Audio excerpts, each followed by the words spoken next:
Movie की शुरुआत में हम देखते हैं कि एक औरत अपने लिविंग रूम में एक लकड़ी के बक्से के साथ खड़ी है, जिसके ऊपर हिब्रू में कुछ लिखा होता है और उस बक्से में से आवाजें आ रही होती है। दरअसल उससे एक पोलिश फ्रेज सुनाई देती है, ज़ेम थोई सरसे, जिसका मतलब होता है मैं तुम्हारा कलेजा खाऊंगी, जिससे हमें पता चलता है कि ये बक्सा पोलैंड से आया है। वो उस बक्से को हथौड़े से तोड़ने की कोशिश करती है, मगर अचानक से वो शेक होने लगती है और फिर उसके चेहरे का बायां हिस्सा पैरालाइज हो जाता है और कोई अनदेखी शक्ति उसे जमीन पर ढकेल देती है और घर के चारों तरफ उसे पटकता रहता है। जब उसका बेटा आता है तो वो अपनी माँ को जमीन पर बेहोश पाता है। बास्केटबॉल कोच क्लाइड ब्रेनिक और उनकी पत्नी स्टेफनी ब्रेनिक का डिवोर्स जब फाइनलाइज हो जाता है तो वो दोनों अपने अलग अलग रास्ते में चले जाते हैं। उन दोनों की बेटी एमिली और हैना वीकेंड में अपने पिता क्लाइड को उनके नए घर में मूव इन होने के लिए मदद कर रहे होते हैं। एक यार्ड सेल के दौरान एमिली को एक बक्सा मिलता है। ये वही बक्सा है जिसे हम मूवी की शुरुआत में देखते हैं। वो बक्सा जब उसके हाथ में रहता है उस वक्त उसे पड़ोस की एक औरत दिखाई देती है जो बिस्तर पर लेटी हुई होती है और उनका पूरा शरीर बैंडेज से ढका हुआ होता है और एक नर्स उनकी मदद कर रही होती है। जब उस औरत की नजरें एमिली पर पड़ती है और वो उसे उस बक्से को लेकर खड़ी हुई देखती है तो वो चीखने लगती है, जिस वजह से एमिली डर जाती है। क्लाइड ये बक्सा एमिली के लिए खरीद लेता है, मगर बाद में उन्हें इस बक्से को खोलने का कोई उपाय नहीं मिलता। उस दिन रात को एमिली उस बक्से में से आवाजें आती हुई सुनती है और उसे खोलने में कामयाब हो जाती है। उस बक्से को खोलने के बाद उसमें से उसे एक दांत, एक मरी हुई मौत, एक लकड़ी का पुतला और एक अंगूठी मिलती है जिसे वो पहन लेती है। इसके बाद से एमिली अकेले रहने लगती है और उसके स्वभाव में बदलाव आते हैं और उस बक्से को लेकर वो बहुत पोसेसिव हो जाती है।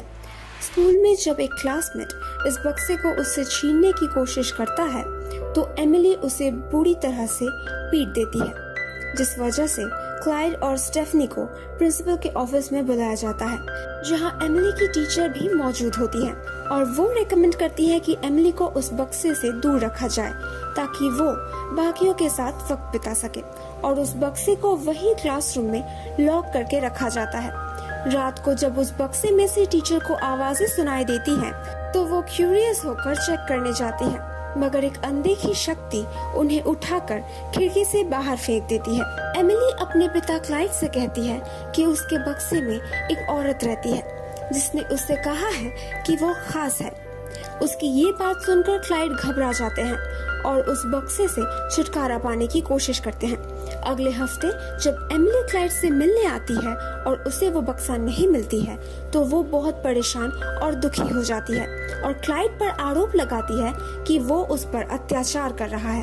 एमिली घर छोड़कर भाग जाती है और उस बक्से को ढूंढ लेती है और उसके बाद उस बक्से के साथ पोलिश भाषा में बातचीत करने लगती है और वो बक्सा उसे पोसेस कर लेता है। क्लाइड उस बक्से को लेकर एक यूनिवर्सिटी प्रोफेसर के पास जाते हैं जो उन्हें बताते हैं कि ये एक डिबक बॉक्स है और इसका इस्तेमाल लगभग 1920 से डिबक्स को कैद करने के लिए होता आ रहा है।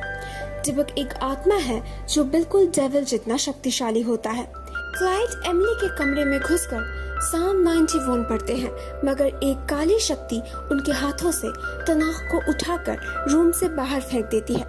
क्लाइड इसके बाद ब्रुकलिन के हैस्टिक कम्युनिटी के पास आते हैं, जहां रैबाई ज़ाडोक उन्हें बताते हैं कि पोजेशन के 3 स्टेजेस होती हैं और सबसे आखिर के स्टेज में वो डिबक इंसानी शरीर के साथ मिलकर एक हो जाता है और उससे मुक्ति पाने का सिर्फ एक ही उपाय है, एक रिचुअल करके उस डिबक को वापस उस बक्से में कैद करना होगा।